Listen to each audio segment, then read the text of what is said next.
nilqawk fostna għawlilu Spiritu Talla nilqawk fostna għawlilu Sir kollok għawa nina u grazzja ta' kuljum nilqawk fostna għawlilu Flimkien Spiritu Talla nilqawk fostna Spiritu Talla nilqawk fostna nilqawk fostna għawlilu Missir kollok għawa nina u grazzja ta' kuljum nilqawk fostna għawlilu Nitolbuk Spiritu Qaddis Talla sabiex inti f'dan moment tas-sowt miss-il-qalb ta' kull wieħed u waħda minna. Nitolbuk Spiritu Santu sabiex tiġi tiftħilna qalbna beraħ għall-kelma ta' Ġesu. Nitolbuk Spiritu Qaddis sabiex tiżvujtjana minn dak kollu li aħna ġibna minna f'dan moment, ħalli nħalluh f'idejn Ġesu, ħalli jagħmel bih li jrid huwa. Spiritu Talla, nitolbuk sabiex iddaħħalna fil-qalb ta' Ġesu f'dan moment. Ħalli hemmhekk aħna narfu dak li Ġesu jrid jgħidilna, dak li Ġesu jrid iwettaq fina. Nduru lejkomna Marija. Nitolbuk sabiex iżommna fil-qalb tiegħek, gwidana, mexxina, ħarisna int. Kun magħna f'dal moment kif kont mal-Apostli fiċ-ċinaklu. Ħalli aħna nduru lejk Marija u fik insibu l-komfort tal-Omm, il-faraġġ ta' il-Knisja. Ħalli nibqu mixjin il-qudiem f'din il-mixja ta' konverżjoni li l-Knisja qed tissejħilna għaliha f'dan l-ijiem. Grazzi Spiritu Qaddis. Grazzi Marija. Amen.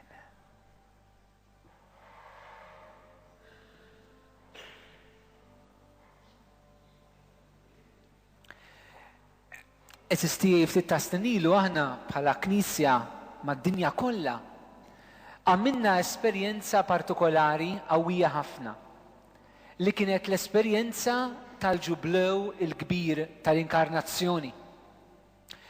Kienet xi ħaġa li l-Papa Giovanni Paolo II sa mill-bidunet li sar Papa kien determinat li jdaħħal il-Knisja f'dan il-mument storiku u f'dan il-mument tant qaddis. Kwina u nitlob eżistijaj propju għal din l-ewwel laqgħa tagħna llum hawnhekk. Propju fil-qalb tiegħi stajt naraf illi dan hu mument li l-Ispirtu Santu ma jridx iħallih għaddej. Jista' jkun illi diġà wara 7 snin il-mument tal-ġublew ħallejnieh mument ta' storja li qiegħed fil-mument tal-memorja tagħna. Ma kienx ix-xewqa ta' Giovanni Paolo II però. Giovanni Paolo II kellu xewqa kbira li l-ġublew iservi ta' rebbija ġdida fil-Knisja, li jkun mument ta' Pentekoste ġdid fil-Knisja universali. U meta li għadda l-ġublew, Giovanni Paolo ħareġ ittra partikolari li jisimha fil-bidu tal-millenju ġdid. Li għadkom ma qrajtuwiex għaddew 7 snin minn mintu kitibha, fittxu qarawha. U propju ħaġa partikolari li hemmhekk il-Papa enfasizza kienet illi il-programm tal-Knisja huwa l-Qdusija. U jiena nixtieq eżistijaj nerġa' nsemma l-leħen ta' dan il-Papa illum lilna lkoll. Il-Knisja qed titlob minna li nkunu qaddisin.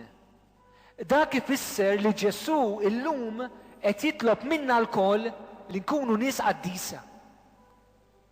U l-lum il-ġurnata sistijaj għanna bżon ta' qaddisin ġodda.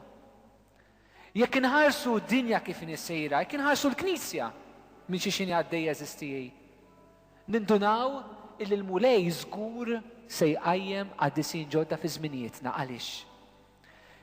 Min-naħa tad-dinja sistijaj din ngħixu f'mument fejn is-soċjetà, fejn il-bliedem tal-lum donnu it-tarrax għal Alla.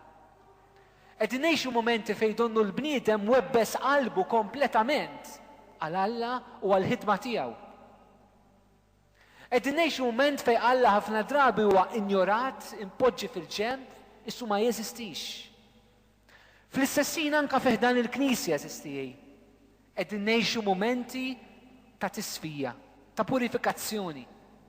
Qed ngħixu momenti fejn xi drabi nsibu lilna nfusna bħala poplu Nisrani quddiem tant qawwiet oħrajn fejn donnu l-messaġġ ta' Ġesu ma jistax jasal. Donnu xi ħaġa qed teħel, xi ħaġa li mhijiex sejra tajba, anke min-naħa tagħna bħala l-poplu magħżul ta' Alla fi żminijietna. U allura sistijaj, quddiem dinja li qed twebbes qalba.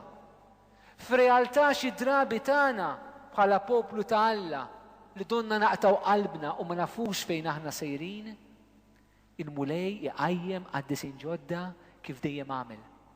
U dal-qaddisin huma intom sistijaj. Lilkom li Ġesu llum sejħilkom. Ku kellna naraw l-istorja tal-Knisja ħbieb. Naraw li kull darba li Knisja għaddiet minn mumenti ibsa, li kull darba li s-soċjetà għaddiet minn mumenti ibsa. Alla dejjem birika persuni li kif qal il-Papa Benedittu 16 meta mar jintaqa' ma' żgħażagħ ġewwa Kolonn wara sal-Papa, kienu l-veri rivoluzzjonarji fil-Knisja u l-veri rivoluzzjonarji fis-soċjetà. Is-sejħa l-Qdusija ħbib tiegħi.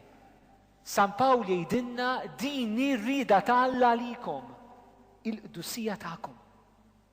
Ġwani Pawlu t-tieni qal inħoss il-ħtieġa li nerġa' nippreżenta livell għoli ta' ħajja nisranija lill-insara kollha.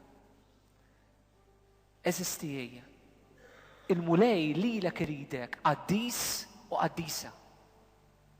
U dak li se nagħmlu matul din il-ġimgħa huwa kif se niftħu qalbna biex inħallu l-Alla iqaddisna. Xejn inqas minn qaddisin bib. Mhux biex nagħtu l-Papa jkoll ħafna xi jagħmel ħafna kanonizzazzjonijiet, mhux għalhekk. Sabiex Ġesu jkun jista' jidher permezz tagħna u ġewwa fina fil-Knisja u fid-dinja tal-lum. Il-qaddisin kellhom ħaġa partikolari ħafna. Il-qaddisin ma kinux jaħarsu lejhom infushom, lejn il-Knisja ta' żmienhom, lejn is-soċjetà li jgħixu fiha kif inħarsu lejn aħna minn hawn isfel. Però qaddisin akkwistaw kapaċità li jħarsu lejn ir-realtà tal-ħajja kollha kemm hi minn fuq. F'kelma waħda, mhux kif il-bniedem iħares lejn iċ-ċirkustanza ta' ħajtu. Mhux kif il-bniedem jinterpreta żmien li jkun għaddej minnu, imma kif Alla iħares lejn il-bniedem.